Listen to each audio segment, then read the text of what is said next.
Guys, welcome back to Yeah But Why. My name's Connor Outer. My name's Joe. My name's Chris. Right.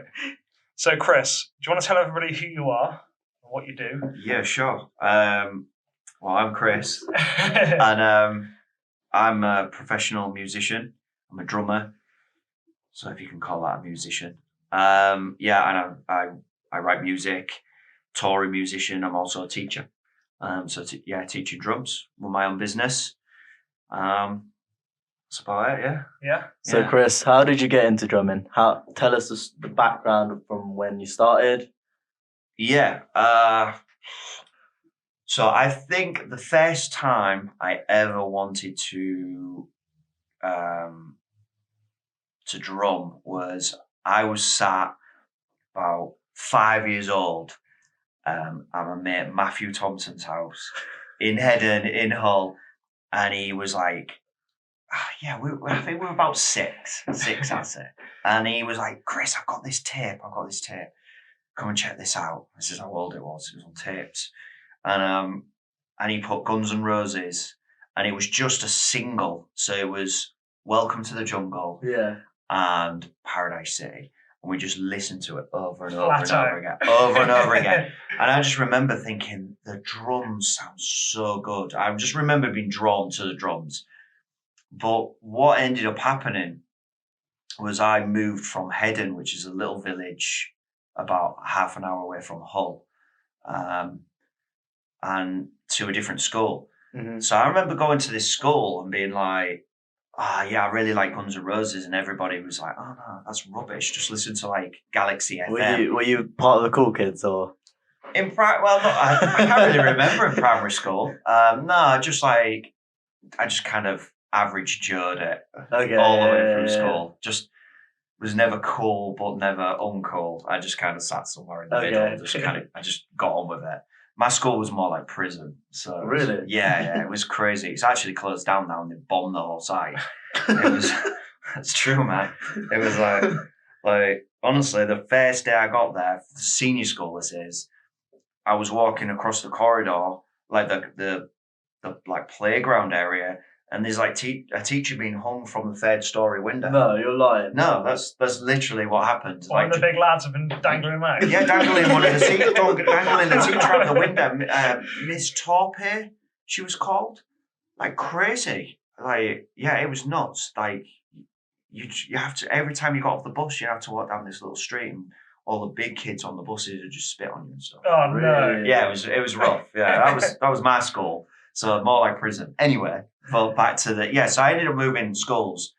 So I went to this different primary school, and you'd listen to music and cassettes and stuff. But no one liked like Guns N' Roses or anything. No one even heard of it. They were all like, oh no, just listen to Galaxy FM or whatever it was. And so like as a kid, I just wanted to fit in. So I was like, oh yeah, cool. But I always remember being like, nah, this music's decent. I like it. And all the years went past, and I just kind of never picked up any music. Like when I went to senior school, the best we had in our music lessons was a broken keyboard. Okay. You just sit there and like play this tune, but you'd be like, what? There's like I'm missing keys here. I'm missing keys, and the teacher would tell you off for pointing it out. You're like, okay, I'll just sit here and not do anything. But and it wasn't till I actually left school, and I met a friend of mine, still a good friend. He was just listening to all this great music, and I was just like, this. I remember listening to this when I was younger. All this type of stuff he was listening to, but he was more modern. He was listening to like, I can't remember. Well, there's loads of rock music stuff, and I was like, this is so sick. And then Linkin Park dropped. Okay. So as soon as I heard their Hybrid album, I was like, holy shit, I've got to get a drum kit. Basically. They sort of like changed the game, didn't they? With game-changing band. They were sort of rock and then like techno-y, weren't they? It was just super. The decks and the mixing and the artwork they did, and then they just Chester screams, but then you could actually sing, and just every song was just banging, and I was just like, them that period was kind of the thing where I was like, I've got to get myself a drum kit. I want to start to try and even see if I can attempt to do this. Yeah. They're a funny band though, because a lot of people wouldn't necessarily know. Well, a lot of people do know them, but they'd hear a song and they know the song, but they don't necessarily That's know the who same it as is. that is literally me. I'm like, Yeah. I know this song. They've but- had some bangers, some Yeah. proper good songs. Yeah, and, you well, hear and it. all of them are really, but it's kind of like people Yeah. don't really know who they are. Yeah. As soon as you play it, I know the song. Have you not heard them? I have, but like I don't know like the albums, like you guys would yeah. know Dude, all I'm the gonna albums. But I know some of the songs. So if you play it, I'll be like, I know that song. Yeah, you'll know. Yeah, I'm going definitely. to send you the albums. It's change your life. So that's where it all kind of started. And then and I bought a little drum kit, set up in my mum's house. She went crazy, told me it's another fad. Like, oh, you wanted to be a spaceman when you were younger and all this, and you'll never do it. And then and here I am now, Mum. And now it's But I became pretty obsessed with it. Okay. And, just dedicated a lot of time, a lot of energy. Yeah. Just playing and playing and playing and playing. And I got really fortunate that I was friends with a few people who were okay at their instruments. When I look back now, they were terrible, but they're still friends of mine. So, but they Don't name any names. yeah, well, their names. They'll know who they are. They were terrible, but we were all terrible. Dave, the bassist, was like, I've just booked us a show. In fact, he booked the show somewhere around here. It was really? Yeah, somewhere in Westbury. Oh, really? Yeah, I can't remember where it was, and he was like, we've got to play this show, and it was going to be. It was so long ago, but it was like, we're playing the show. And I was like, Dave, we can't even play our instruments. We could boom, bap, boom, bap, boom, bap, boom, The bap. basics. Yeah. Even all the songs I was we like, know. what? We had got no songs. We've had like one rehearsal. He was like, we've got like 8-9 weeks or something to play the show. Yeah. And we just rehearsed 2-3 times a week. We got all the songs together. We got like 4 or 5 songs together, and we did it. And that was the moment. The show went really well. Never been so scared in my life. And then at that point, I was like, I want to do this all the time. Forever, This is all I want to do. Yeah. I don't want to do anything else. Did you make any money on that show? No, I made nothing. No, nothing. No, I had to buy myself a new pair of pants as well. So it was. I was terrified because we didn't just have like the crowd people because there was this really cool band like headlining, and they'd done a bit in America, and they were doing like so there was quite a few people there, and then all our friends, all our parents, everybody was so eager to see what we'd been doing. So the pressure was like, it was on. Holy crap, it was full on, and it was busy. I had a few people come from Hull to come and watch me. So I was like, this is so scary. I'm like, how old were you at this point? Early 20s. Early 20s. Early 20s. So you went from sort of like 5 or 6 to maybe your early or late teens to when you picked up a drum set again. Yeah, pretty much. What are we talking, like 17, 18 or? No, 20s. 20s. Okay. Yeah, so I started super late compared to most, like a lot of people. It was like, just early 20s. And that was when I'm basically, it just all happened really, really quickly for me. And it was like, I just got this drum kit. I just met my friend. His music taste encouraged me. And then, just started from there. Yeah, just started from there. Just met a couple of people, and then everybody was just really interested in what we were doing, and we just ended up playing that one show. So then I just spent the years and years just playing the music scene basically after that. What was the outcome of that gig? How did it go? What was the? Well, that band was actually really cool. Like, it was called 10 Days in Vegas, and it was just a cool.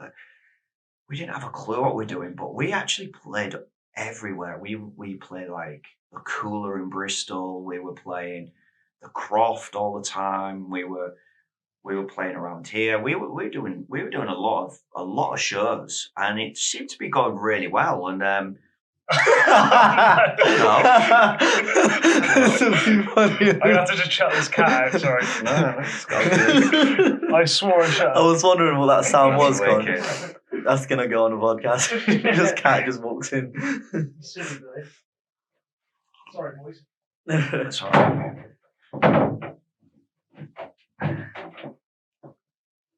You just pushed it through me. Yeah, so you were playing the cool. Yeah, so we're playing like the Cooler, we're playing Croft, Louisiana. We were doing all the little the little venues all over Bristol and few around here, and it was going really well. But everybody just kind of went their own separate ways. But the main thing that happened to me because of that band was we supported a band called Scout Killers. Scout Killers and is Cielo Drive. They're the same thing. Okay. And basically, I met Scout Killers were doing pretty well. They were doing very similar to what we were doing, but just a little bit further on. And I played a couple of shows with them. They had this drummer. He was not doing a good job, and my mate, Bo, he's still one of my best mates. I don't know even how he got my number, but he basically messaged me, asked me to come for an audition, and that was that. And I spent years and years and years with that band. We did all the music videos. We wrote records. We travelled all over England, just gigging, playing shows. It was amazing times, great stories. And have you got any crazy stories on that? I bet he's got many. Yeah, I bet he's got many crazy stories during tour. Oh man, yeah. Oh man, something we can't say. Yeah. He's got a wife now. I'm married. No, it's no. Do you know what? So a lot of people think. So whenever you mention touring, everybody's like, "Oh yeah, that's." Yeah. They think like loads of drink, partying. Is actually the complete opposite, because you've got to travel all day to a show. You've got to get there. You've got to wait around. You've then got to set up. You've got to then do a sound check. You've got then more waiting around, and then you play a show, and then you've got to get in the car, load up your gear, and then you've got to drive to the venue. Okay. It's super unglamorous. Yeah. And it is knackering. It is grueling. It is absolutely grueling, especially when you're all cramped in a tiny little van, like the size of this table, with like drum kits, amps, and you're all like, no. It's nuts. It's really hard. So, but yeah, we've had some good times. Okay. We've had some. We have just mental nights out towards the end of the tour. But all them tours led to other things. So like I was going on tour, then my friend Danny, he had this really cool like punky indie band, and he had a European tour, and his band just basically built on him. And he was like, "Chris, I found a bass player. Will you come and just do this?" Yeah. We had like 3 rehearsals, and then we had to go out on tour and do a whole European tour. So it was like, it was so good. It was so good, and we killed it. We did so well for the time we had. It was one of the most proud things I've done for sure.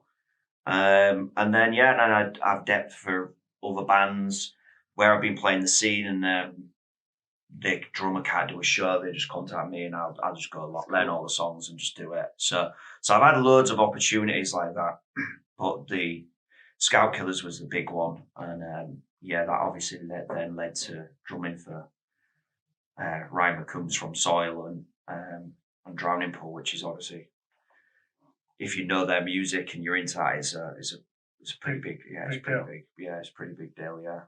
So before we go on to that, let's go back to that time when your mate or somebody called you up and said, "Look, I've got a tour. My band's kicked it. They're not up for it."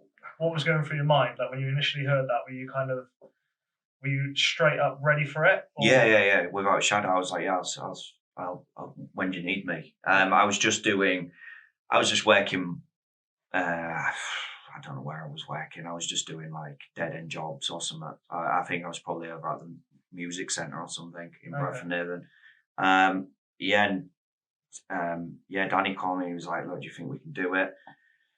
So I'd fly down to Bristol. We had like 3 rehearsals. The first one was terrible. It was dreadful, and I was dreadful. I didn't get my head around the music. Because it wasn't your type of music. Yeah, exactly. It was like a real like indie kind of. It just felt really awkward for me to play.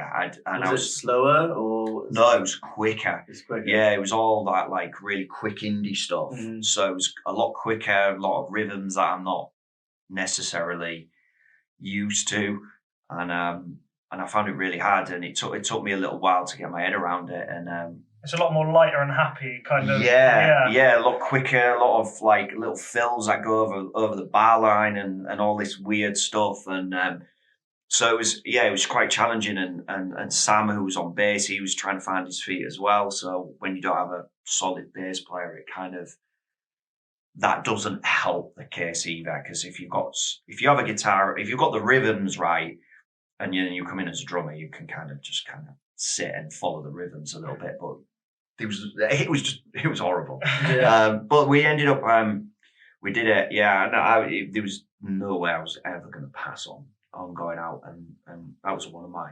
lifelong kind of goals is to go out into Europe and play a show. Yeah. So where did you play? What? We went into France, and then went into Belgium, and then went over to did like a bunch of stuff in Germany and Holland. So we like went right around and then came back, and then we did it like London and a few others. It was mental because like we came back to London, and then all of a sudden there was these like random people that from Germany had come over to watch us at these London shows. But like the band wasn't a big band; it was just a little independent band which Danny started, and had a bit of a following in Bristol where because Danny's a bit of a lad around Bristol, so like he kind of everybody always used to come. He had lots of friends and stuff like that, so he always used to make a big deal out of it. But yeah, these people came down. It's surreal when stuff like that happens. It's weird, but it's nice. Yeah. I think we were speaking about it the other day. Sort of, you said you come back and you were like shit hot. Yeah. It's really by the end of the tour we were like on fire, and that made me a better drummer. And I think that's what drives me is just to be a better drummer all the time, just to keep getting better. Not like just being happy with where I'm at. So playing that different style of music, playing with other musicians, it just makes you a better player.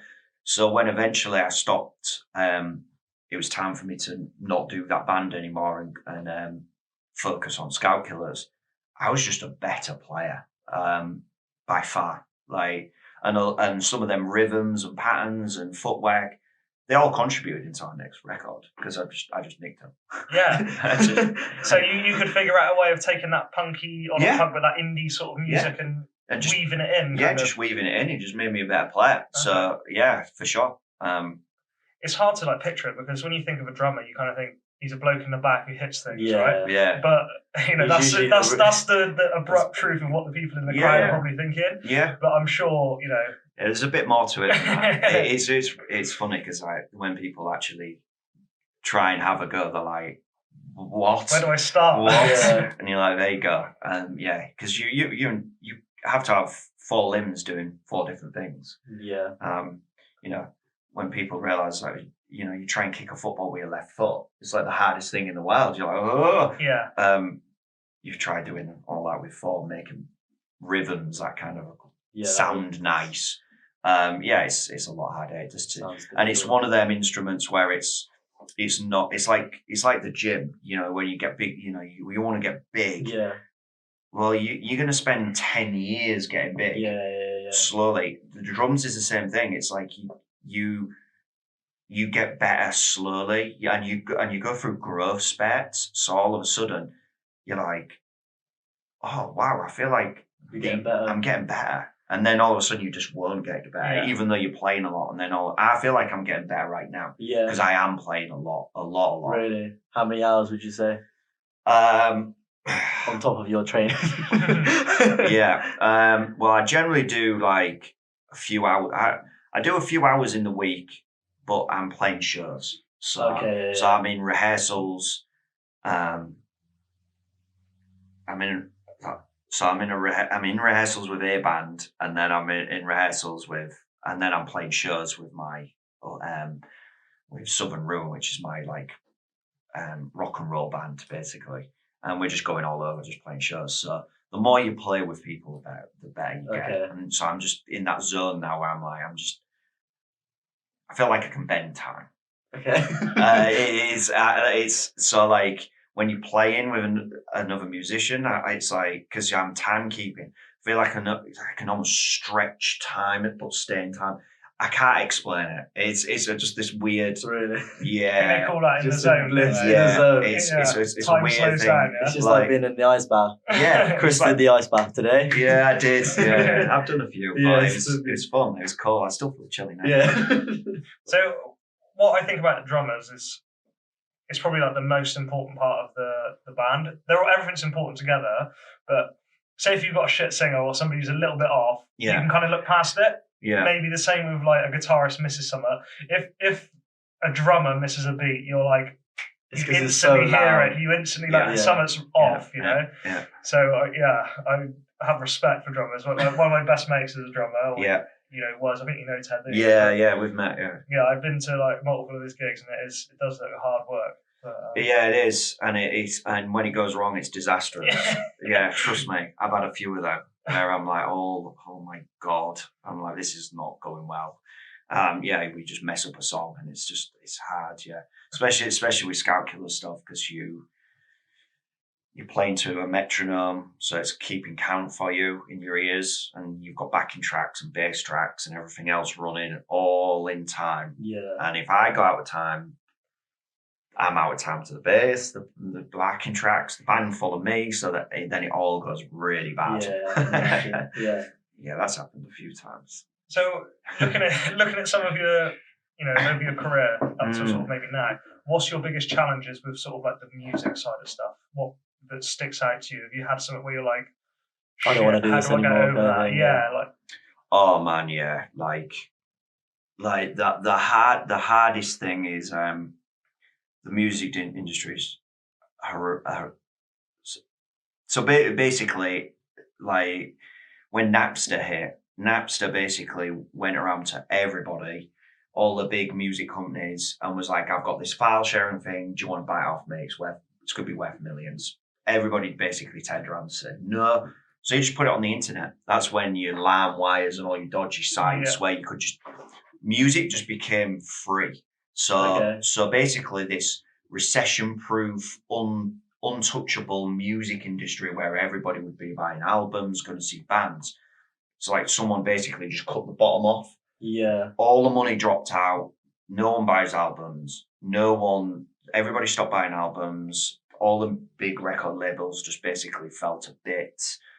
And what ended up happening is you just ended up with a million and one charlatans ripping off bands because there was only a handful of money and everybody wanted a piece of it.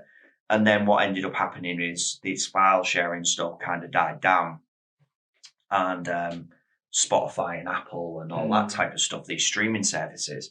But the streaming services are horrific. Like, I think, who was it? One of my favourite bands, While She Sleeps, basically said, we've got to get 10,000 streams to make as much money from our music as it would to sell one t-shirt. Really? And this is a band that are playing like Ali Pali, Wembley, like they're tour the world. Like this is a big band. And they're all making they're making a killing, but the music isn't where they make any money. They make all their money through merchandising. Mm-hmm. So you end up with all these charlatans, but where that affected me was you just like every time Scout Killers kind of turn a corner and you start doing well, you end up with all these charlatans who think we can help you. Yeah. And because you don't know they're charlatans, and you're it's not like you're desperate, but you're these young bands, and you're like, yeah, we want to get to that next step. What have you got to offer? And over the time, you get screwed sometimes, where you just get let down. Let down is probably the best word.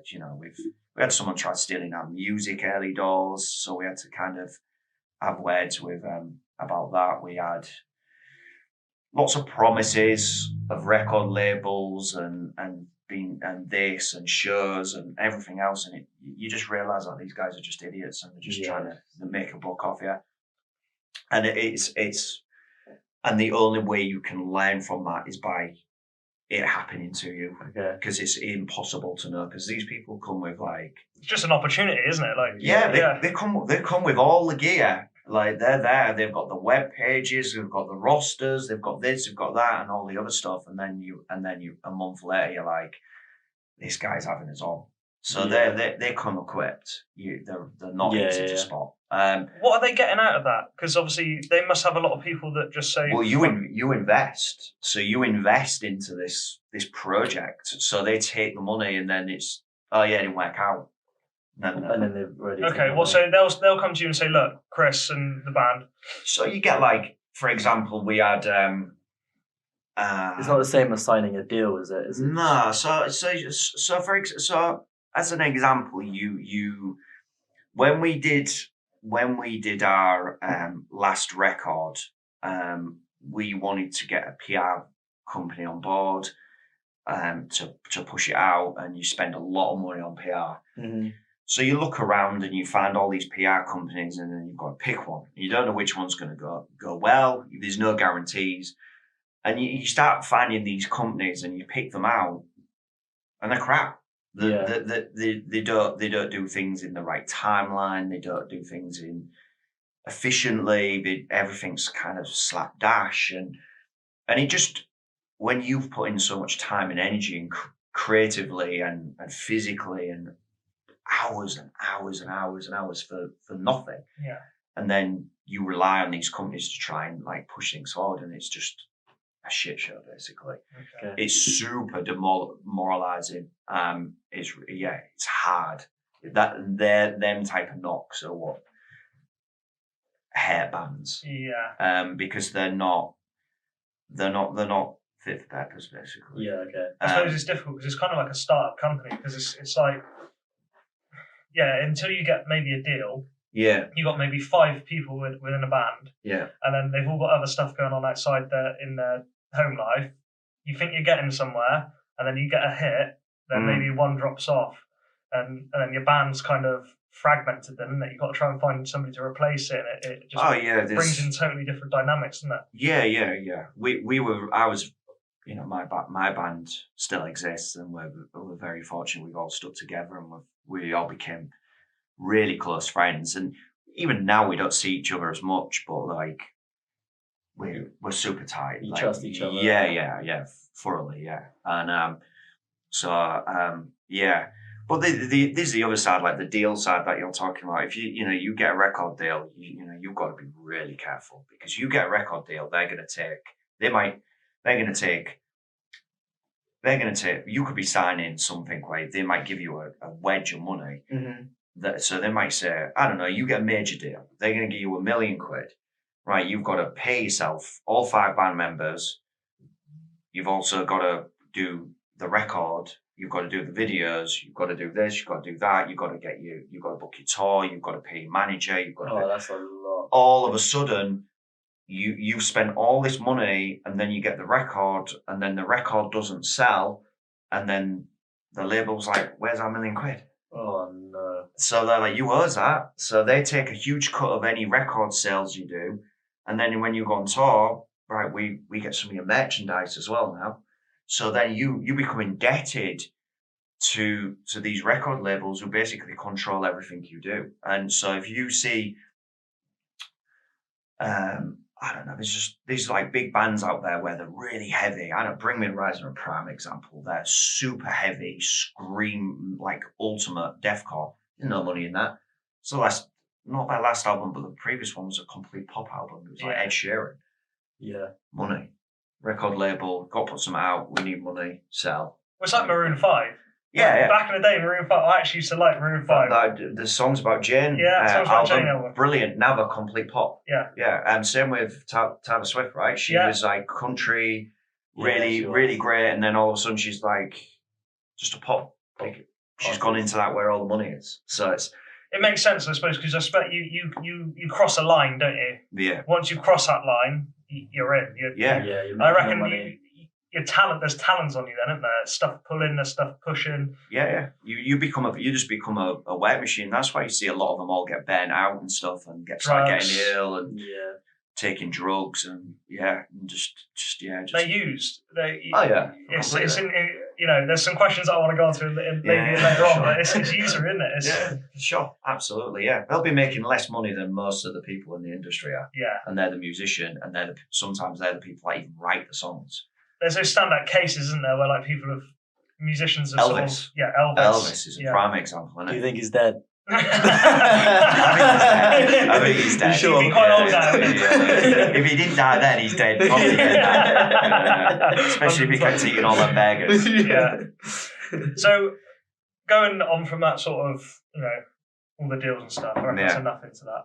But I heard sort of, when we spoke, something to do with Glastonbury, like, what's your standout highlights of what you've achieved?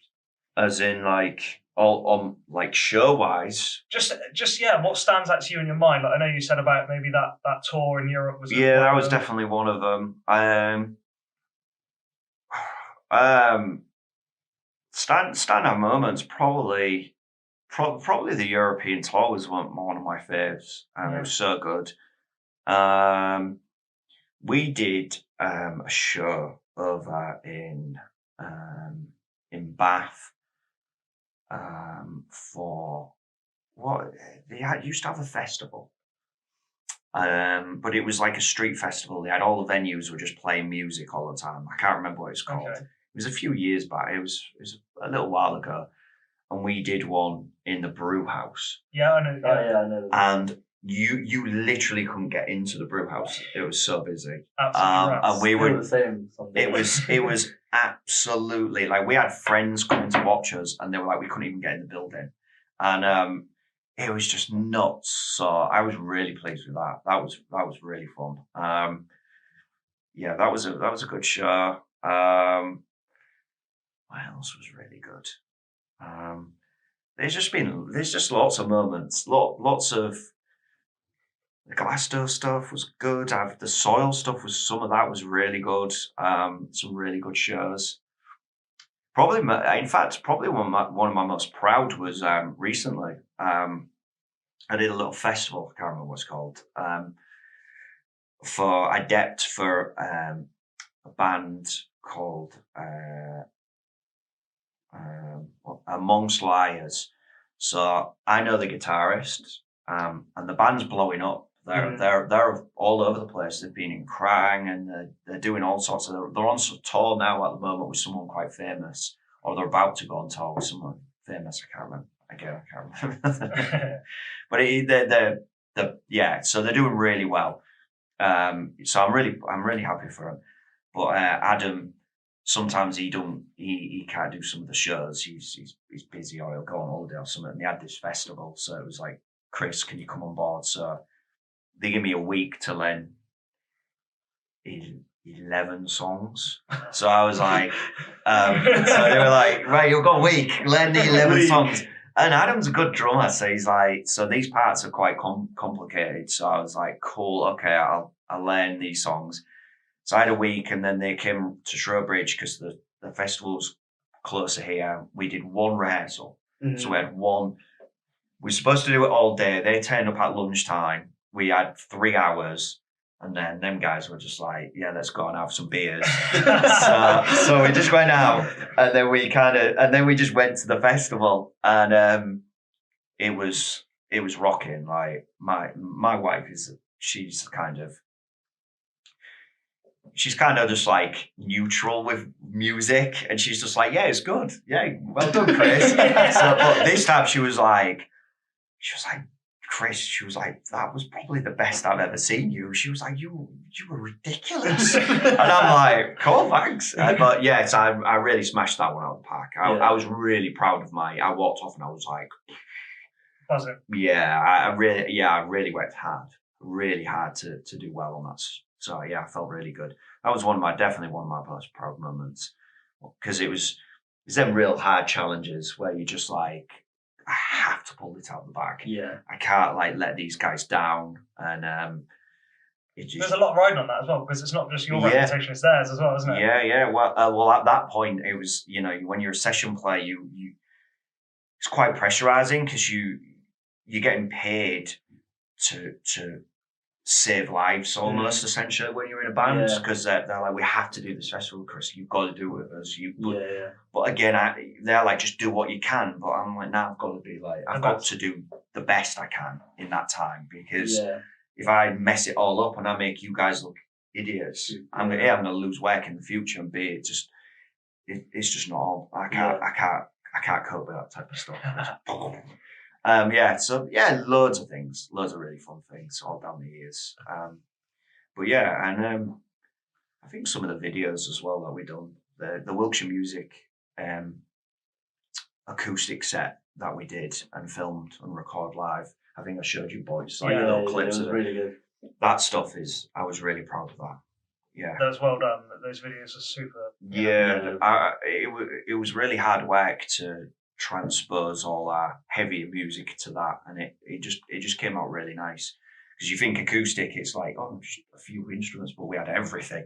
We had grand pianos and all sorts, so it's it was fun, really fun. I also like the video with Cielo Drive. I think it's the first song on your album on Spotify, but there's a video and there's sparks flying. Is that the one that you showed us? Yeah. Oh, Freak Show. Freak Show, I like that song. That's that video is, we filmed that video in it's like a fetish club. Yeah. And then we got the girl. Fetish club. Yeah, it was literally a fetish club. You should go and watch the video though. It's actually it was really good. It's so I'll good. link it in the nice. But we got the girls from SAS to come down, so they're the performers.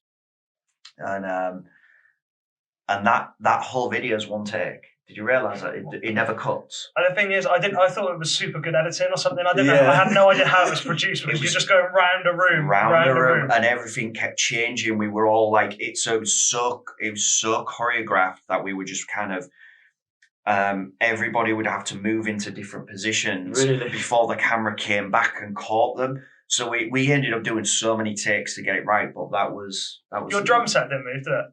No, the drum set stayed, but I moved around. Yeah. Scott moved around with them. So there was all these moving things all around the fetish table where people get chained up on, and it was just it was just one whole take. So that video was it's a good video. I like it. Really good video. Yeah, it's good. It's fun. Yeah. And your front man's got an awesome voice. Scott, he's pretty, he's a beast. Yeah, he can do all sorts. So, but it's he's very. I've got a very interesting question. Go for it, mate. Who do you think is the best drummer that has ever lived? Okay, so like, apart from yourself, obviously. Other than me, it's that's a hard question, because like I think probably some of the greatest drummer has to be maybe like Buddy Rich or something like that. He's like a really like 40s, 50s, 60s, I think, drummer, big band stuff. But he was just such a founding member in creating modern drums how it is in a lot of ways, like with all these rolls and these drum solos and stuff. Like I look at it now, I'm like, no chance. So it's he was probably him, but then you've got your massive icons as well, like John Bonham. Everybody like Bonham's always been the best, and you've just got all these like really artsy guys who are around now. They're still doing it, like Benny Greb and Neil Peart from Rush before he died. A lot of people. So you've got all these kind of different drummers who brought stuff to the table and just pushed them. Tommy Lee, he didn't bring anything necessarily drumming, but he's just, he's roller coasters. Yeah. Just that whole, like, the drummer doesn't just have to sit at the back. He can be like on a roller coaster spinning around and just doing stuff. And just that whole charisma side of things. So there's all these different drummers that all contributed for sure. The guys who influenced me the most was Tommy Lee. Was definitely one of them. That whole crew, Guns N' Roses, all that 80s rock was certainly my original path into it. I just wanted to be able to play Paradise City by Guns N' Roses. That was like the first one I really wanted to be able to play. It was never like the first song either. I think Don't Cry by Guns N' Roses was my first song ever completed from start to finish. Which weirdly is the guitarist in Seattle Drive and Scout Killers. It was his first song he ever played on guitar. Oh, really? Yeah, which is just a little thing, yeah. Who's the most overrated drummer? Overrated. Oh, wow. Apart from yourself again.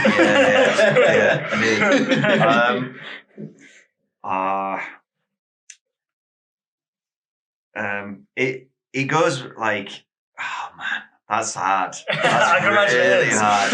That's really hard because you have drummers who aren't necessarily great drummers in bands. Like I think he's a good drummer. Like, but there's two actually who get a real hard time in the drumming community.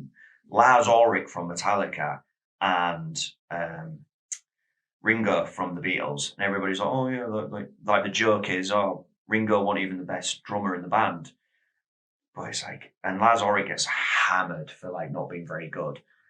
But if you go and listen to their first 3-4 albums, like the drumming is insane. It is so good, and it is like, and it's hard to play. And you can, if you know anything about drumming, you can hear Lars Ulrich's drumming from it. Okay. If you took all the music away and just listened to it, you'd be like, that is Lars Ulrich. Because he has his, and there's not many drummers that can do that. He has his distinct style and distinct, and anybody that says them two are rubbish or like they're wrong. But they're not. They're just perfect for their bands, even though they might not be like, super duper talented. Do you get what I mean? Like this. Because we were talking about it, weren't we? We were talking about the difference between a fantastic drummer who's super talented and super hard work, but also an entertainer who just brings the character and brings the band together, kind of, and sort of encapsulates the whole thing. It's like the Robbie Williams effect, isn't it? He didn't write any of his songs. He can hardly sing, but you see him on stage, like in front of like all the. At Wembley Arena, and he just smashes it out of the park, and you're like, and you watch it, and you're like, I was decent, and I've been like totally saying that. Yeah, you got me singing, but that's because he's an entertainer. He's just got that characterism, and there's drummers out there that aren't necessarily as skillful, but they have that side of it. Yeah, and that's a big thing, especially when you're playing live, because people go to see it as well. Yeah, you're listening and you're seeing, so you want to see the whole thing. Where when you're on a record, I guess it's two different disciplines, isn't it? Because sure. Somebody could be amazing at playing in a studio, but then get out on stage and crumble in front of the crowd. Yeah. Same as somebody could be amazing in front of people but crumble in the studio. It's kind of. I had it. I played a show really early doors. I was just kind of. I was really like conscious of other drummers and other players being better than me, and it didn't bug me. It just didn't make me feel that great. I was just a bit insecure with my own kind of playing and what I was doing, and I just remember there was this fantastic drummer, and he was sound checking, he was playing. I was like, oh man, that guy's so good. And then the show came. He played before me, and he played and he smashed it. And I was actually in the crowd watching him, and he was. And someone turned to me and was just like, look at that drummer, he looks so bored. and I realised he was just drumming, and he just looked like dead. but he was playing beautifully. Yeah. But Yeah. he looked dead in the face. He looked like he was bored at his own show. Yeah. And Technically insane, but sort of It's boring. boring, Yeah. really boring. And this guy pointed it out, and then like, and I don't know if that person was like even knew what I was playing. And then I played, and then when I got off, he came. I know as a drummer he was technically better, but the guy just came to me. He was just like, "You smashed it," because I had that energy and I had some power behind it, and I was like going for it, and I was enjoying playing with my bandmates. Yeah. And he pointed that out, and I was like, cool. I was like, thanks, but it was so it is really important, and it's nice when I see Tommy Lee and you're like, he's an amazing drummer, but he's got a showmanship when he sticks in him and all that stuff. You're just like, that's so cool. You know, you had and that's where it all came from. Kiss records and stuff like that with spinning all the sticks and doing all the tricks and stuff. Can you hear that stuff? It's a strange question, but so if you've got that guy who's technically amazing in the studio, can't see him, and then you've got him, but he's also an incredible performer. Could you sort of hear it within the music, the emotion of the music, the way the music sounds, or is it just you don't hear it? It's just a visual thing. No, like I can't. It's a feeling more than a hearing. So if I see a drummer who's technically brilliant, I'm like, wow, that sounds amazing, because I can hear the drums. But if he's really going for it and you can feel that vibe on the stage, Energy. you feel that rather than hear it. I feel it, and you can feel that energy and that power and that kind of passion. Yeah. It's like when people say, "Oh, that it's got passion for music." That's that moment. Okay. So when they've got the tricks and the spins, and they just show pride and passion in their kind of in their area and push it. And that's what gets people to love bands, I guess. Okay. So what makes a good drummer then? Do you have a list of what makes a good drummer? Yeah. What makes a good drummer is you just need to be able to play a solid backbeat and just be a nice guy. Serious. Be a nice guy. Just be a nice guy. If you're a drummer and you could be super talented and you're a complete dick, you're not going to get any gigs. You'll lose your band, or you just, if you're lazy and you just turn up late and all that type of crap, you just won't get nowhere. You've got to be professional, turn up on time, turn up to rehearsals and all that stuff. And then if you can just hold a really solid beat, AC/DC, and hold a great groove, you can get gigs. Okay. Of course you are, because it's a founding thing. You don't have to be all flicks and frills, and if you can play a solid beat and you enjoy it, and that's your starting block. Because that's all I did. That's all I could do when we wrote them songs out. When I first started, just hold a beat. Yeah. And just be a nice person. Just if you get on with people, you're gonna do better. Yeah, it doesn't matter how skillful you are. If you're getting on with people are just gonna be like, well, no, like, that drummer's awesome. He's a nice guy, and he might not be technically, but he's reliable, and he's a nice guy. And he's trying. Yeah, and he's making that effort, and he's only gonna get better. Because I guess talent can only get you so far with drums. Like you can hone your skills, can't you? Yeah. And ultimately you learn. Like I learn playing with better musicians. So being, you've got to be just being nice, just humble and nice, and just try and get on with people, and then you do get better. Like when you play more shows, you just get better. When you play with other musicians, you have to get better. It's that kind of fight or flight kind of thing, and that's what ended up happening. So it's not, isn't it? It's not really. Yeah. It's not brain surgery to like. Yeah. Crazy. It's not a crazy list. Just So I'm starting out right now. Yeah. First day. What would you say to me? What would I go do? What's my go-to? What? So you're just starting drumming? Just bought my drum kit, or just borrowed my mate's drum kit or whatever. Yeah. Got my sticks. Yeah. I'm like, How do I start it? Mate, you need a good drum teacher. Okay. Yeah, you know what I mean? Segued it lovely.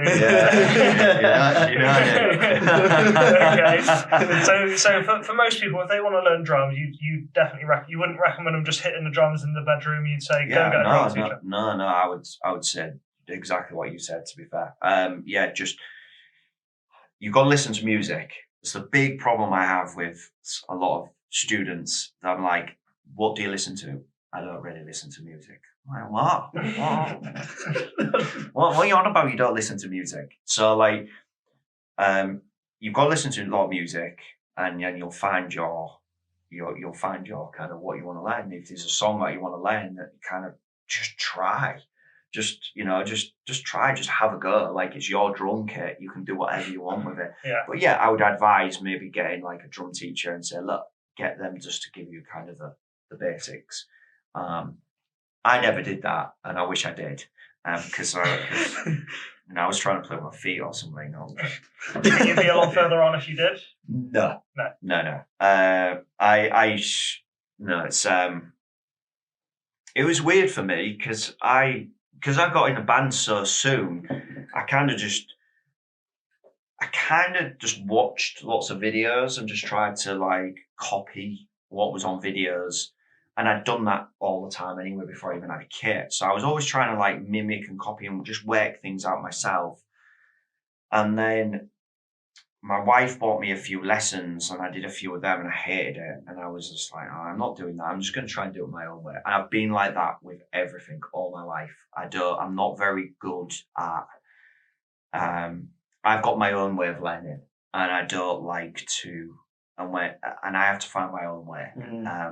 And so I had spent years just doing that and kind of weaving my way around trying to find things. And then I did find a good teacher who I had a couple of months with, but he helped me more being able to read music. Okay. So he set me on my path with that. And again, I kind of stopped that because I got to a point where I was like, I can work this out myself now. I'll teach myself. Yeah. Yeah. But yeah, just to get the basics for sure. But having a good teacher is really important. It is super important. And I think that's why I set my own teaching business up, because I got to a point where I was just like, I'm so sick of doing like other jobs. And I've had other drum teachers and because I worked in the music center, I saw lots of music teachers. Mm-hmm. And no offense, they all suck. Yeah. I've got no issue with saying them. They look dead behind the eyes. They're all sat there. Press that key. It's not good enough. And I joined the hub, and I was like, I'm never going to be that person. I'm not that type of teacher. I do things my way, and I teach people the way I learn and how I had to find out these things. Okay. And I give that information. And it's gone. Can you talk a bit about your business and how you like started and?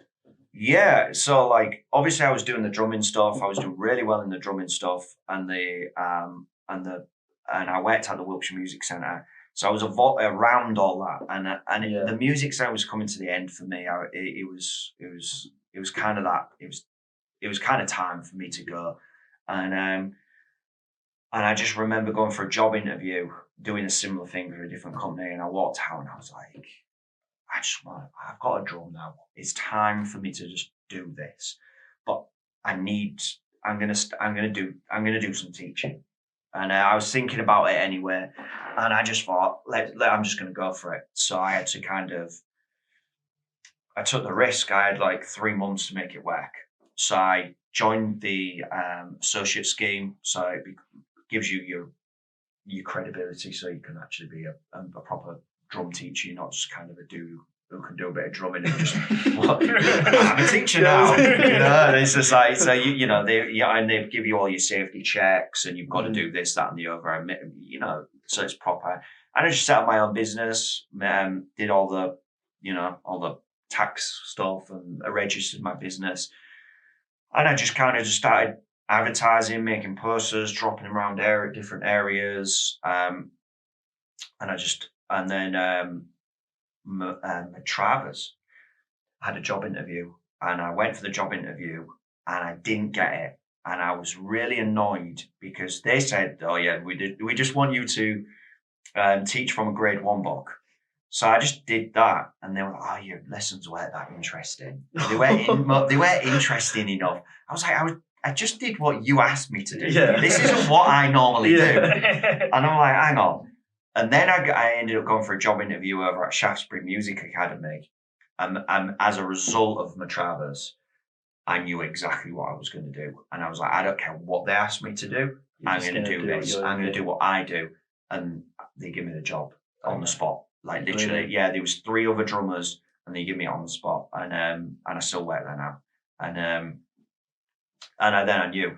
And then a year later, I now work at Travers because they got rid of their drummer, and now I'm their drum teacher as well. Okay. So it was the same. They were like, "Yeah, we should have hired you," and I was Yeah. like, "Yeah." So it was nice, but that failure became my success. Without that failure, I might not have done as well. Yeah. So it was. You might have been tiptoeing around, Yeah, I just knew. I was like, "No, it's my business. This is what I do." And it just snowballed and snowballed and snowballed, and then I got a nomination, which was really nice for this music teachers award, which mainly goes towards like mainstream teachers, Mhm. you know. So for someone like me to have that, it's just I have over 60 students. I work in 4 different schools. I do private work. That enabled me to build my recording studio in my house, where I just do remote recordings for different bands, and I do my music videos for my YouTube and like my little drum covers and stuff. And I have students come in and do that as well. So that's a nice little thing where, like, if we learn a song at school, then I go and get permissions, and then the parents bring the kid over, and then they do a live recording to the song we learn in school, and then they get to take away this like really cool video, which you've seen me doing. Yeah. So I do that type of stuff as well. So it's just gone really well, and I love it. I love the teaching side of it, and it all is founded on everything that I didn't have, and always when people tried to show me, I was like, this is too difficult to understand. So like by all my difficulties and struggles, I've formulated a thing now which seems to work and resonate, especially with. Can you talk about how Monday to Friday, what's your schedule? How many hours teaching? How many hours of training you do? Yeah, man. So because that's how we just so we give a bit of perspective. We met in the gym, didn't we? Yes. Well, you and Joey actually spoke before me. I think I just because of you. Yeah, we're all in at the same time. I'm doing my thing. You guys are powerlifting. How did we even? I was watching you because you guys do the opposite in the gym to me. Like I'll be you guys will be doing your 200 kg one reps while I'm stood there doing 100 burpee pull-ups. Like so we do like it's a completely different training. Yeah, so I think I just said I was just interested. I was like, what are you guys doing? Because just one rep. And I'm like, you're 200, and that's where we just got chatting, didn't we? And that's where this podcast came out. And but my days are grueling. So like I get up at about 4:30 a.m. I get to the gym for 5. I do about an hour and 20 minutes. I get home. I have an hour to get some food on board, get showered and stuff, and then I'm in my first school Monday. Say if it's Monday, I've got to be there for 9. I'll finish at 3. I get home about 3:30, and then 4:00 I have my private lessons, and they'll be coming to my house till 7 o'clock at night, and then that'll finish, and then I'll probably go off and do like a 5-mile run or something, and then I go to bed, and then I do the next day I'll do the same thing, and same thing I do like Monday, Thursday, Friday. I generally keep. I basically shaped the business because I was playing a lot of shows on Friday with Ryan. So I kept all my Fridays free. So Fridays is kind of like my paperwork day, my getting to shows, because Friday traveling is a nightmare. So I generally takes up half a day just traveling. doing paperwork, might do like a bit for my YouTube channel. Yeah. So I kind of have that as a kind of a bit of a flexi day for me. Sometimes I do makeup lessons on Fridays, so if the student can't make that lesson, sometimes I'll put it on to Fridays, or like a kid will come down and record something, or so it's kind of a bit of a flexi day. A bit more spontaneous. Yeah, it's a lot. And then Saturdays I'm playing shows. Mainly Friday, Saturday, Sundays I'll be playing shows. Yeah. So what are you training for at the moment? Triathlons. Is this your first one? Yeah, so I've just done the marathon in 3:31 I did it. Yeah. So I was running for about 4 or 5 months. I was running between 40 and 60 miles a week to do it. So I was, My knees just thinking about it. Oh man, it was. I miss it. I actually miss it. I actually miss it a lot. Really? Like, yeah, I'm missing not doing that amount of hours for sure. But now I'm doing 5Ks as quickly as possible. Yeah. And then I'm doing loads of swimming and loads of like spin bike. Till my rail bike arrives. Yeah. That's quite incredible because you told us about your heart problem. Can you tell everyone about that? Yeah. So I was sat with my mate playing Call of Duty about 3 years ago, and all of a sudden I just felt horrific. It was like a bank holiday weekend. I just went really dizzy. Like it was insane. It was like the whole world just like someone just went, and it was just spinning, and I was like, whoa. And how old were you at this point? Sorry, this was like 3 years. 30. Was I like 30, 38, 39? Yeah. So my world was spinning, and I kind of stood up, and my mate was like, "You all right?" And I was like, "Mate, I've got to go." And I kind of stumbled around my chair and down this corridor. I was calling for my wife, and she basically came out the door. Chris, I was asleep, and I'm taking myself to my knees, and I'm like, "You've got to call the ambulance." I was like, "Something's really wrong." Really? Ended up laying on my back, completely awake. All of a sudden, my arm wouldn't work, my leg wouldn't work, my face drooped, oh, no. And I was in a real bad way. And like my wife's calling the ambulance and everything else, and long story short, I ended up having a stroke, and which was really weird because I was pretty in good shape. I was training quite hard in the gym and doing little bits and bobs. Curved all the partying and stuff many years before. So it was, so it was like, it was pretty much, it was a bit of a shock. So I spent the next year trying to find out why I had this stroke, and I ended up having a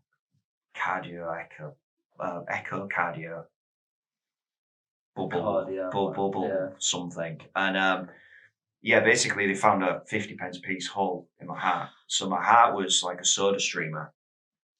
And they needed to fix it because I was in a real high risk of having another stroke.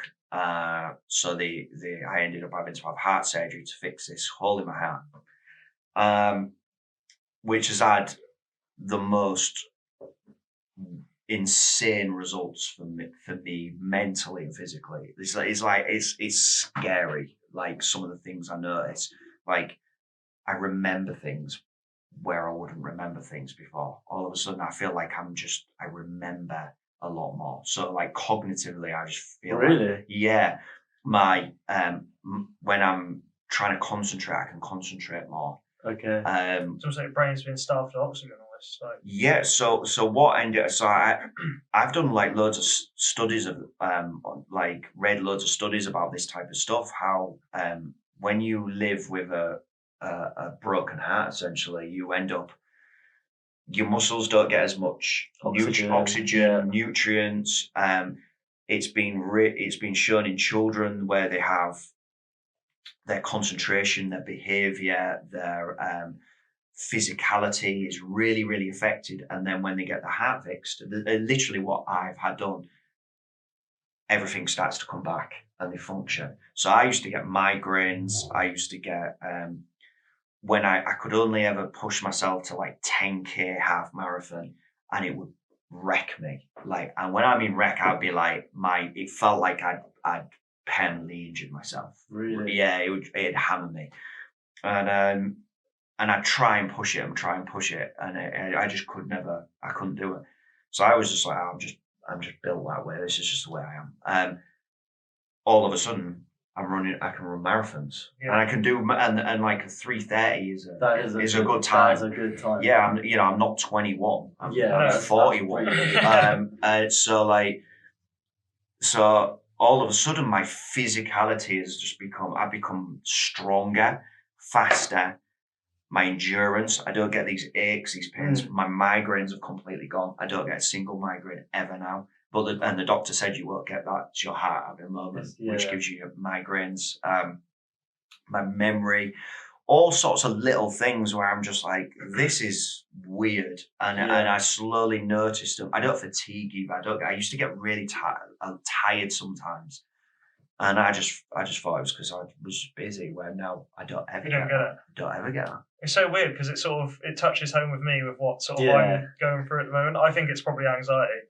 But like we were in the gym the other day squatting, weren't we? And I just I got off the squat bar and I was all dizzy. I had like pains in my chest, pains in my arm. And Joey was like, mate, we got to take you to like the doctors. I was like, fucking hell, I've been through this like 5 times. Have they done an echocardiogram? Well, so this is what they're doing now is I had some blood tests. I had an ECG. ECG's fine. And I've just booked in for like a 24-hour ECG and an echo scan, something like that. So that might be it. They basically, because all that stuff came back clear for me. So that's why it took so long. And then when they did the bubble, where they pump bubbles into your heart, and they basically do an ultrasound of your heart, and I'm sat there watching it, and the bubbles they should go into one chamber, into another, and they go around and then go out the other side. Mine was just like, but yeah, checked out. Yeah, so I mean, mine might be. I think mine probably is anxiety, because as soon as you're saying that story, I'm like, we'll move on. It's fine. It's good. I need to I need to do it, but it's more of an anxiety. I think it's probably more of an anxiety thing, and she kind of wasn't that bothered, but I thought, fuck it, I'm here now, so I'm going to press for this echo scan and stuff. Yeah. And also, what it will do is it will put my mind at rest, because now you're saying stuff, I'm like, I get tired. I get tired. I've got a shit memory from when I was young, but it's probably, again, just my anxiety playing up. But I definitely do need to get it checked out. And then you've got the answer, haven't you? Yeah, if it's going to make you feel better, then the doctor should do it for you, because you're like, look, this is really going to help. Because even in the back of your mind for cardio, say you obviously didn't realise you had an issue, but say if I'm getting these symptoms and I think it could be that, for cardio, I'm like, I don't necessarily want to push as hard because I could have a fucked heart, It's all just go into the next level of that, but I don't know. It is weird. In terms of numbers, running wise, after you got your surgery, did it improve massively or? Well, yeah, I couldn't. I didn't know it was going to improve, but the most I'd ever done was a half marathon, and it nearly killed me. Literally nearly killed me. And my times were terrible. They were I don't know. I think I did it in 1 hour 50 something. I think I did it. So it's not where. What ended up happening, I went to Portugal and I lost a bit of weight. I was just like, I want to keep that weight off, and I'm just going to go for little runs. And then I was running little 3-milers, and I never got any pain in my joints. And then all of a sudden I did 4, then I did 6, then I did 8. It's that holiday that turns that day. You're like, whoa. And I'm like, what's going on? Usually 8 miles, that would hammer me for 3-4 days. I'd be in peak, I wouldn't be able to walk properly. And then all of a sudden I'm like, I remember calling in Vera and was just like, do you know that? I was like, I'm going to try and run a half marathon. She's like, really? I'm like, yeah, I'm just going to do it now. And I just went out and ran a half marathon. And I'm like, what's going on? She was already thinking in 3 or 4 months. You're like, no, today. Yeah, on holiday now. And then I just went out and did that. And then I came back. I was like, I'm going to book in for a marathon. I can do it. Yeah. And then that's when I started taking it seriously. And and then I'd run half a marathon every week. Every week. That's that for me, that even now, a half marathon, people have asked me, go and do Bath, but I'm like, I run a half marathon every week. Yeah, why I am I don't going to need pay like Yeah, 60 exactly. quid to do that? That's Yeah. like, Yeah. I do them in like 1 hour and I don't know what, an hour and a half. Like, yeah, no. So it's just, I don't know. That was how it happened, and I'm just like, this is. I don't get any of the pains. And so I got the pains when I did the marathon. That's a different thing. But yeah, that was brutal. So have you been back in for like one of those heart scans to see if the bubbles stay in? Yeah. Okay, interesting. Yeah. So I think it was like 6 months later, and then they did the same thing, and it was just all went into all the chambers, and that was it. And they were like, "Away you go. You don't need to come back no more. Come off all your meds. You're done. You're as good." And they basically said, "Till death, you're sound." That's it. Yeah. Fucking incredible. Yeah. It's nuts what they did. They went through my hip, went in, put a little mesh, stitched it in, and now 24 hours I was out. 48 hours I was in the gym. It sounds so much like Goggins. It sounds so much like Goggins. I was just like, my mate was there. Went to this little gym in Bradford and I try my new heart out. Yeah. See what it's like. I had my 20 vest on. We're doing bare peas. I was just like, come on. It's so funny. Yeah, I was, because I said to her, I was like, can I go to the gym in a couple of days? Because I felt absolutely fine. The hat up was the easiest bit. The bubble gram, that was the hardest bit. Okay. Because the mess with your blood pressure. So I was like, I was all over it. It was horrible. Yeah, it makes you feel a bit poorly. But the hat up was just, I've had worse hangovers, mate. Honestly. Really? Yeah, I've had worse hangovers. Yeah. It's scary thinking about that though. It was like, yeah. But it's interesting times, but I'm good as new now. I'm like reborn. Yeah. Which is nice. What's your diet like? Oh, my diet is really good, especially over this last year. I've really started to like obsess a little bit of it. We listened to quite a lot of the same podcasts with like all the scientists and stuff, and how much garbage people get fed through the main press, which is the complete opposite to what you should do. So basically my diet is I have like the 80-20 kind of. I try and eat everything whole foods and everything just organic. From Milkman. Milkman brings me all my full fat milk. I have I get all the bread from the sustainable supermarket. I go to the butcher's once a week. I go to the greengrocers once a week, and I eat fruit like crazy. It's become a bit of an obsession. What's your favourite fruit? All of it. All of it. Just give me all of it. But again, that stems from my heart. Whenever I was a kid, or whenever I was all the way through my life, whenever I had fruit, I'd get migraines. Really? And I didn't feel very well. And then all of a sudden, I don't get the migraines. So the fruit was making the sugar and stuff was making my heart have a flutter, make me feel really ill. Now I don't have that. All of a sudden, I'm eating fruit, and I'm like, this is like a new thing to me. Because I was always like, oh, fruit. Also, I'm eating pineapple and mangoes, and I just like all of it. I just love it. I'm addicted. So I eat a lot of fruit, a lot of meat. I take my vitamin D tablet as well. Keep on them. That's pretty important. But just do all that type of stuff. What's your sort of thoughts on why we are being fed so much crap? Because the food companies they don't have any interest in people. It's only profit.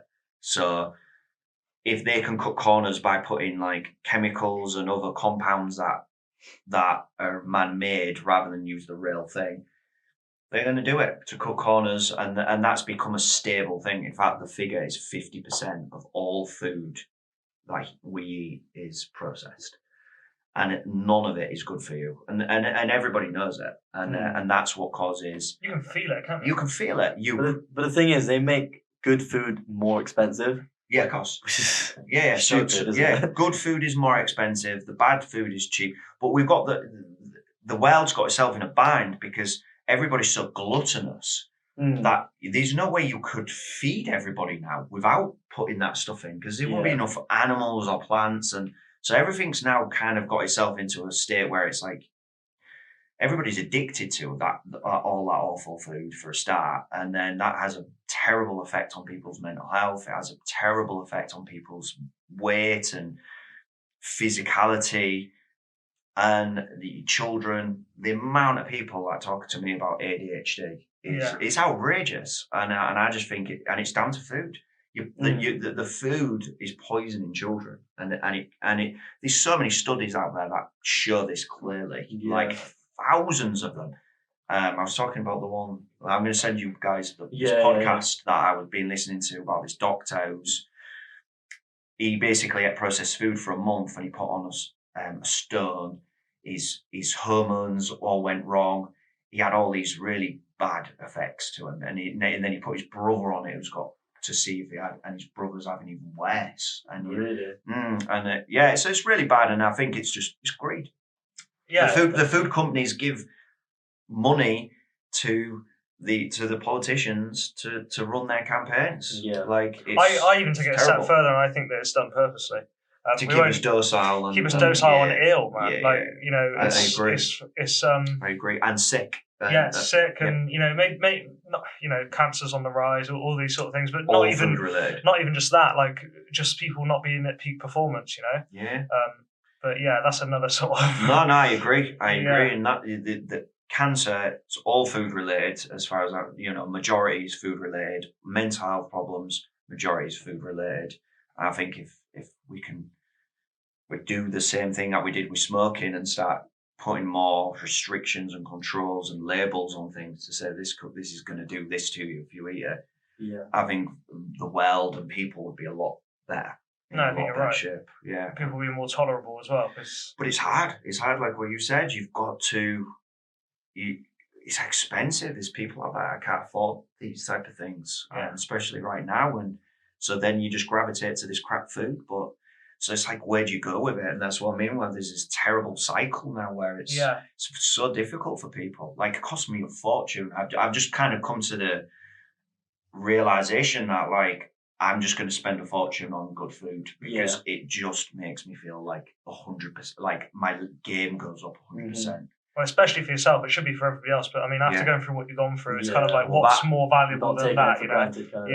That definitely enhanced it. Yeah, without a shadow of a doubt. Even though, because for me, some people can kind of become victims to all that type of stuff. Where I was like, no, I'm gonna make that shape me a little bit more. And people can sort of put excuses in front of or behind that, then, can't they?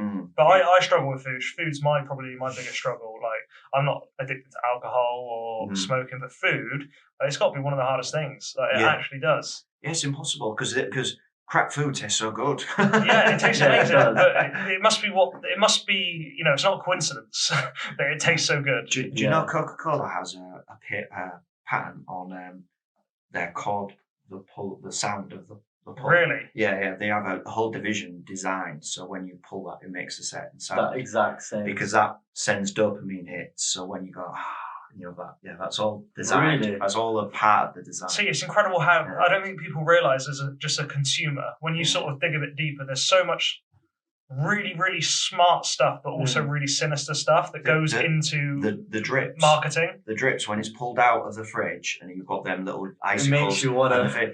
And you see it in there, that's designed. That can is made like that, so that actually happens, and the ring pull sound and everything else, and then you see the adverts, and then the nice crisp bags are made more crunchy, because the sound. You just say it now. I can just imagine. I want to feel crisp now. I think a can of Coke's got like 50 tablespoons of sugar or something in it. It's just ridiculous. It's nuts. And you can use it for cleaning and stuff. Yeah, Diet Coke's even worse because they replace the sugar with a thing that's highly likely cause cancers in humans. Really? It's actually been shown to cause cancers in rats. I'm pretty sure of that. Yeah. The sugar and everything like that. The Diet Coke, Diet Coke. Always go full fat if you're going to have a treat. Then go full fat. Don't do the sweetness. I try my hardest to we've been sort of struggling with energy drinks at the minute. And we just got to get off. Yeah, they're the worst. Yeah, they're the worst, man. We got to get off this. I think we have to. I'm gonna say I'll send you a little link to that. Yeah, energy drinks are the worst. I don't even want to say. I just want to get off it. Anything like that, I'm so paranoid now that it's like. Well, that's not good. That type of stuff ain't going to help with anxiety. It's not. And stuff. No, that's not. I've been telling Connor about that. 100% it's not. It's only literally since me and him started like training probably. Yeah. But like I was always like against them. Yeah. And then it's kind of like You have one, and then all of a sudden you have another. And you're like, shit. My mate was hooked on Red Bull. He'd be doing like 4 or 5 a day. No, that's So, taking yeah, it it was. too Yeah, it I'm was. talking like 1 or 2 a well, week, maybe. just like, for the gym. Yeah, maybe sometimes in some gym sessions I won't even touch it. But yeah, I've just come. Like my downfall was I just like eat loads of like ice cream and stuff like that. I just love it. But I've just and we'd always like we were the victims of takeaways. We'd just be like, oh, can't be bothered. Let's just get Chinese and stuff. But like, yeah, I've just come to the conclusion that I will never eat any of that again. Like I just got to that point where I'm never. The only takeaway I'll have is a fish and chips. Yeah. Because I'm from Hull. It's fish and chips. We love fish and chips in Hull, right? So it's happening. Yeah. But that's probably the cleanest one. It's just fish, chips, oil. Yeah. So I'm gonna, occasionally I might have one of them, but like majority of the time, it's like I just don't have anything. It's super interesting how like when you sort of stay away from it, how quickly the addiction goes away. Yeah. Because me and Joey did this thing called 75 Hard, which is well, I didn't really finish the thing. You didn't finish. I've done it 2 times. What is it? It's basically 75 days. Okay, 2 workouts a day. One has to be outdoors. One has to be it doesn't have to be indoors, but for 45 minutes each. Read 10 pages of a book towards your goals. Yeah. Every day. Drink 4 litres or 4.5 litres of water every day. We the bed. Yeah. Yeah, what else is it, Joe? Take a progress picture and follow a diet. Okay. And there might be something else, but it's got to be a diet specific to your goals. And so I've done it before where like I lost loads of weight, but I wasn't putting the right intent into it. So afterwards, I just went back to all the shit food. Yeah. This time I did it, and like I've kept the weight off. Yeah. And I haven't had McDonald's, none of that crap since. Yeah, this does not ever have it. Yeah, and like it's weird how quickly you get off it, whether it's an actual addiction or if it's a mental thing. It's really interesting because I'm like, I'll even see like a packet of crisps in like the cupboard, and I'll be like, I won't have that. I won't even go to grab it. I'll just wait until tea. It's weird. It is really weird. I just for me, it's almost like it's become such an annoyance that even that stuff exists for me now. That I'm not eating that garbage. I feel sick to the stomach sometimes thinking about the people who put it out there for money. Yeah, and it is. It's just you just. I don't know why that's happened over the last few years, but I'm just like I can't. It irritates me like McDonald's just even existing. I'm like, it's just such a. And don't get me wrong, I love it. It tastes so good. Incredible. The chips are incredible. Especially when you're hungover. Yeah. It's just like. Did you have some today? Well, I just can't like. I just can't tolerate that, and I don't have it in my house either. Yeah. It's like a real like no, I'm not. I just won't tolerate. I don't have crisps or chocolates or anything. Do you cook every meal pretty much now? Oh, my wife does. There we go. If I said opposite, she'd tell me off. But is she on the same sort of wavelength as you? Yeah. So we very similar. We all the same foods. We're really good. Like today we have veg, butcher's chops. Just real food. Real food. Natural, real food that some human hasn't fucked about with. Just cut it off the animal, pick it from the plant. Straight in the pan. Yeah, I'll send you guys some link. There's this guy who I follow who's really into it all. It's a bit extreme for me what he does, but like it's not liver kit. I don't know if you know. That's okay. Like anybody bought, he would have a little bit of liver and you'll be as hench as him. Testicle will be alright. Yeah. No, if you pump in all the roids ever, you'll be that big. Yeah, no, that guy's a joke. Good market though. Yeah, incredible. Oh, he's made a few quid. Yeah. He just did all the roids and got a big house and a boat. It comes to that point here of like, especially the food industry, it's like ethics. Like, don't get me wrong, I love money. I love people making money. I think it's amazing. But I think there's a certain side of, it's got to be done morally or at least with some morals. Yeah. Like, I get the lines are blurred sometimes, but it can't just be totally fucking evil. And mistakes can happen as well, right? You could think, you might find out 10 years down the line, actually, that's not so good, and that stuff does happen. But as long as there's like everything's done with should be like you said, like morals. Yeah. But it isn't. And then that thing comes out and they'll go, oh, we'll get around to fixing that in 20 years' time. And Yeah. it's like, or we made like 100 billion, but we got a fine of 2 billion. How we, That's the problem with it. That's the problem. Pharmaceutical Like, it's people are getting fined for it, but they're not getting fined enough. Yeah, for sure. But yeah, I think the whole system, everything, every sector, food, law, politics. I think the best advice is just you've just got to do a bit of exercise and you've just got to try and do your best with what's out there, like, because it's so impossible just to not eat some processed food. It's just impossible unless you live on a farm and grow your own stuff and have your own livestock.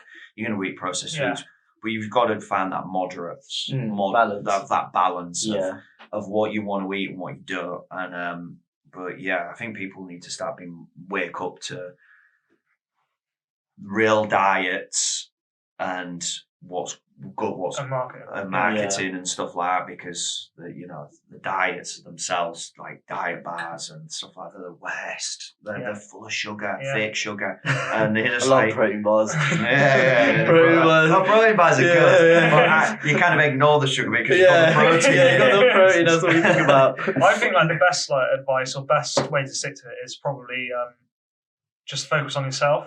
And it sounds like quite selfish, but focus on yourself because that has a ripple effect. So like you might affect somebody. Somebody will see you eating well, exercising. You've got your shit together with your business or whatnot, and that will affect other people. Absolutely, like me and Ryan who train. Like he's like I've been doing all running. He's not. He's just been doing his bits in the gym and stuff. But he sent me a message yesterday. He ran 10 miles, and I'm like, what? I'm like, I had to train for 6 months for that. But he's just like, he just went out, and so he started creeping his running now. Yeah, that's your ripple effect. Yeah, and everybody's got one for sure. You can affect everybody around. And I've been at him saying, do it. Something really, when you start getting to them levels, something really happens in your brain. It's like Goggins effect. It really does happen to you when you start hitting them big distances, and that becomes really addictive. And now he's starting to do it, and it is, you just surround yourself with people that want to do good things. 100%. Absolutely, everybody says it's so cliche. The cliches are normally true though, aren't they? It really is. But speaking of Goggins, if you guys want a challenge, I need to find a schedule where I'm going to do it, but we've got to do the 48 4 miles every 4 hours for 40 hours. Connor's not going to be able to. You have to give me a year. No. It's only 4 miles. It's easy. Let's set a date. We'll set a date. So we're going to cut down because at the moment I'm bulking, he's bulking. Right. I'm not bulking. I am bulking already. Right, we're going to cut down. I'm going to cut down to my running weight if we're going to do that. All right. And I'll do a bit of running. We'll do it. I really want to do it. What's the challenge? Do you know what? I might not necessarily do it, but I'll film it. I'm dragging you along. It's just for you. 4 miles every 4 hours for 40 hours. Oh, that should be all right. It's a lot of miles. That should be all right. There's a lot of no sleep, sleep. Broken sleep. So I kind of want to do it I kind of want to do it. Start on Friday. I kind of want to do it on the Friday at midnight. And then you do the Friday, Saturday, and then you kind of got the Sunday to kind of go and rest. Sounds fucking brilliant. Wait, so it's 4 miles every 4 hours for 48 hours for 2 days. Sounds fucking. How many miles does that equate to? Why are you asking me that question? A fucking lot. I don't know. That is a lot. Yeah, it's miles. Is it like 2 marathons or some shit? I think it is. Yeah, it is. Oh my god. It's a lot. But 4 miles, having 4 hours off from 4 miles isn't too bad, because 4 miles is not. No, and then you're doing it at your own pace. Yeah, I'm going to do. Yeah, what about if it takes me 4 hours to do 4 miles? Just walk. I got no sleep. 4 hours, 4 miles. It's Goggins, so it's not going to be easy, is it? It's not. Yeah, he's not going to set some shit. Yeah, definitely. Anyway, I reckon we're at a place where. Actually, before that, what's the future for you? What's the business? Good question, Joe. Yeah. So the future is I'm going to just carry on doing the teaching as I am now, because it's going so well. I've been really pushing it this this last year. Really, I just want to get more students doing more videos. That's for sure. Band wise, my old band's coming back, which is kind of a secret, but what are they gonna do? And so we're coming back. In fact, we'll probably make the announcement within the next month, I reckon. Saying we're coming back, so we'll do a hometown show in Trowbridge. So you guys have to come. It'll be real fun. And then maybe we're just gonna take it easy there. We'll do a few shows here and there. Yeah. We're not in that. We're gonna try and get signed again and all that stuff. It's just play some shows and enjoy it, because we're all such good friends. It's like it's our connection to one another. So it's just it's nice. But it's sort of no pressure, just having a good time. Just having a good time with it, just doing that. And I just want to push a little bit more of the recording stuff at my at the studio. Do a little bit more of that in terms of getting more bands to come and do bits and pieces. I think that side can improve, but it's quite cliche, because when you're in a band, you not cliche, but when you're in a band, you want your drummer to do the drums. So, but it would be like someone else contacting me with a song who doesn't have a drummer. So there's not an abundance of work, but it's nice when it comes in. So I want to try and just make that more aware. And again, I think it's taken me over 20 years to get where I am now. But the recording side of it is only a few years old, because I basically taught myself during lockdown how to mix and sound and stuff like that, how to use Logic and record with multi-mics. So I've got to, again, I'm hoping it's not going to be 20 years, because I'm too old. But it might, You're in your learning period as you speak. Yeah, I'm still learning and figuring things out. So the more that goes on, the more that business will improve anyway. I've got but that just takes time to generate, because I'm just learning on the job basically with that. But it's going all right. It's just more of the same, and my fitness, just keep doing what works, sort of thing. And just keeping super fit and healthy.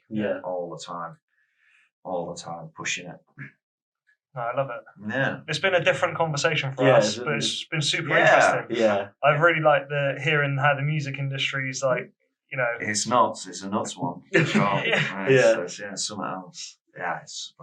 I love it. It's my drumming and my fitness go hand in hand. I have the same mentality with both. Like you've just got to work hard at both of them. But how do I explain it? Like when you're learning how to drum, you've got to fail all the time. But you've got to be committed, and you've just got to keep trying and keep going. And I'd see that with my training as well. You've just got to be committed, and just keep pushing it and trying and go. It's that same ethos for both things, and then equally they come together, because I need the fitness and the strength to be able to keep doing it. I'm not getting any. I've got one more question. Go for it. What's your tip for like a new drummer? Advice and tips. Just practice. And be nice. Just practice. If you really want to and enjoy the journey. Enjoy the journey as well. Like, just practice, enjoy the journey, try and get yourself in a band as soon as you possibly can. Even if you can hardly play, just do it anyway. Just be brave and just enjoy the journey, because like so many people just want to be like awesome immediately, and when it takes too long, they just give up. Don't give up, and just keep going, and don't look at anybody else. Just focus on what you're doing, because it's highly likely that you won't ever be the best, but you will improve. You could forge your career like I did. I'm not the best, but I forged my career, and I live my life really happy just drumming for a living. So, it's amazing. Yeah, I think as well, it's definitely important to have your goal that's set out there. You might be looking at, say, I don't know, AC/DC, any of these bands that you might want to aspire to be. But just as long as you understand that it's going to take X amount of this work to get there. And if you're okay with that, cool. It could take you 20, 30 years to do it. And as long as you're happy and you keep going, you might achieve it. as long as you're on the journey. If you're not on the journey, you're not going to achieve never nothing. gonna- Yeah, exactly. You might as well Yeah. stick on the journey, even if you're Yeah. crap. You know? I've actually just remembered one last question. man. This is a dodgy one. Oh, Right, no. go for it. Right, so I listened to or watched a video of Ed Sheeran the other day, or Mhm. maybe a month ago, and he was basically saying to the interviewer that I can play any song in the charts Mhm. with these 4 notes, I think I've seen that. and he did. Yeah. Now, my question is slightly long-winded, but that seems scary to me in the fact that every song that the younger generation is listening to is basically the same. Mhm. Is that something which is sort of a common thing throughout music, or is it just for this pop? Yeah, so for pop music, it has a formula. So all the songs are very much arranged the same way, and they all have kind of certain melody and key behind them. So they kind of, it's a formula that sells. So like when we talk about the food industry, there's formulas to like get people hooked on it. Pop music is exactly the same. There's a formula that these big music corporation, Beyonce is a prime example. She wrote what was one of their big hits? What's that? Halo. Halo, Oh, yeah. yeah. So Halo, is it? Yeah, it's Halo. It's Halo. I think she had about 48 writers or something. It was a lot of writers. Yeah. There was probably about 10 writers, Okay. and to write that song, but because there's a formula, and there was only about 14 words in that whole song, Okay. just on repeat. Yeah. There's no Just arranged in a special way with special. Yeah. So that's why it's done. It's to sell, because it sells, and it's just through lots of marketing research, it just sells and sells and sells. Yeah. Whereas your rock and your pop and your metal, it's not. I think people are programmed as well. People are like Yeah. pre-programmed to that, or they are Yep. being programmed so Yep. that like it can continue. It's weird. People have got they're on autopilot. There Their must be like minds a are certain shut. like sound Yeah. that just clicks. Yeah, Yeah, or bro. it's just like repetition after repetition after Yeah. repetition. Yeah, and if you realise that the radios as well, they get paid by these big any record labels pay the radios to play that album, and then that album will basically be played to death.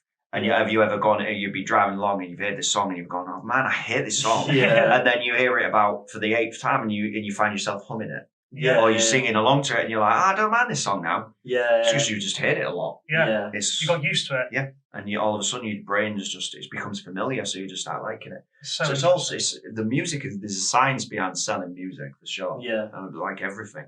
I think a lot of it comes down to like psychology, and I Yeah. think the problem is the general population aren't aware of psychology, whereas the people at the top know exactly how to manipulate psychology, Yeah. and it's Oh, for sure. super Yeah. interesting and scary. Yeah, Really scary. it is. It's yeah, but it is. That's a good question. It's very heavy. Yeah, I wouldn't go into any more detail because I got some more extremes. But yeah, Mind control. yeah, like That is a thing, I'm pretty sure. well, it's been proven, hasn't it? Yeah, It's some, with the COVID stuff, you've got mass psychosis, and we Yeah. won't get into it. That's But I reckon unless there's anything else you want to go into. No, just thanks for having me, guys. No, it's been Yeah, wicked. yeah, It's yeah. been Cool. really good. Yeah, and the enjoyed ice it. bath. I've really enjoyed it. Yeah, the the ice ice bath was insane. decent. Yeah, Yeah. you need to you treat yourself to one of them big machines that pumps ice in it. Though. Oh yeah. So what we're doing is we've been talking about it for weeks. We're going to get a temperature control. So it's going to hit a certain temperature, Yeah. like 0 degrees, and then it'll shut off, and then it'll hit so it'll keep it around like 0 degrees. So hopefully we'll have ice. Ooh, So- how much are there? They're a lot. Then literally I can just drill it through the side of that bath and plug it into a socket, and it's like 40 quid, something like that. Yeah. What? And then we'll also get it's made for like fish tanks or something. It's weird. Right. But you can just sort of plug it in so it's like into the ice bath. So the lead that comes off the freezer will go into this temperature control thing, and then that temperature control thing will go into the socket. That will trigger the ice bath to turn off when the temperature's hit and turn back on when it goes below. And then we're also going to get like a fish sort of cleaner so it aerates the water, so you don't have to, Send me the links to. 'Cause I got my ice bath. It's not A fridge. It's not a fridge, but it's got like a hose thing that I can put something into it. So like maybe I could That do might something be- with Yeah, that. you can definitely put the cleaner in there, and it will aerate the you won't be able to set your temperature because you've not got anything that heats up or cools down, kind of thing. But right, yeah. that's why we chose the freezer, so we could do that. I'm with To be you. fair, we bought regulate that freezer temperature. for 45 quid. 40 Really? quid, Was it 40 Joe, quid? 'cause Oh, you yeah, only had 'cause 50 and you didn't have You five. did, yeah. So it was a bargain. Yeah. Maybe I'll get a freezer then. It honestly is. It's probably probably the best purchase we've ever, best thing I've ever done is have an ice bath. Yeah. I think it helps so much with sort of mental Recovery. clarity. Mm.